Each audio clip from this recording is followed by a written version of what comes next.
Kikataan as a site for historical preservation. Everything that they did was designed to increase the legitimacy of the Japanese Empire on Formosa.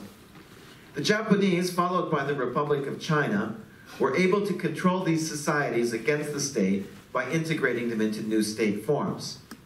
The Japanese moved high mountain tribes into the plains, forced nomadic peoples to settle in fixed villages, created land cadastres that determined the boundaries of reserved lands, and as communities gelled into place, required them to elect tribal councils with chiefs.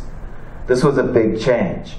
The Amis were quite capable of adapting their age rank system to this new political reality by giving political positions to members of the older age ranks. The ROC transformed everything again, mostly by privatizing reserved land.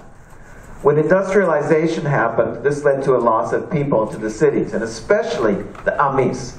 Out of the 550,000 indigenous people in Taiwan, about half are Amis, and probably more than half of them live in the cities. They move around wherever the jobs are. The ROC also replaced tribal councils with elected township governments and community development associations. This brought about inequality in the villages between families and created opposing factions. This is why we see one group of people in the film from an NGO taking over the project with Academia Sinica, whereas the family of the Kakitaan have their own interests. And then we've got the township that opposes the reconstruction, and then someone registers it as a heritage site. Post-colonial democratization, ironically, this takes them back to certain Japanese-era colonial compromises, a dynamic that we can see across Taiwan. The Amis, like other groups on Taiwan, are also challenged by other kinds of change. The most obvious is religious change. This began in the Japanese era in some places, but accelerated in the 1950s, where entire communities converted en masse to Christianity. The Presbyterian Church was brought to Taiwan by Canadian and Scottish missionaries, notably George Mackay around here, whereas the Catholic Church was brought in by different orders of priests, and some came from Quebec. The Amis and other coastal peoples have, however, kept alive their traditions of shamanism and mediumship much more than the mountain groups. In all of the village, Protestant groups have tried to eliminate traditional rituals. Catholics were a bit more open to syncretism. Nowadays, we can see that the churches have a lot of power, but we also see in the films its attempt to bring back the souls to the village. Maybe we can talk more about shamanism afterwards. But there's quite a bit to say about the shamans and how they manage to survive in the plains, but they don't survive as well in mountain communities.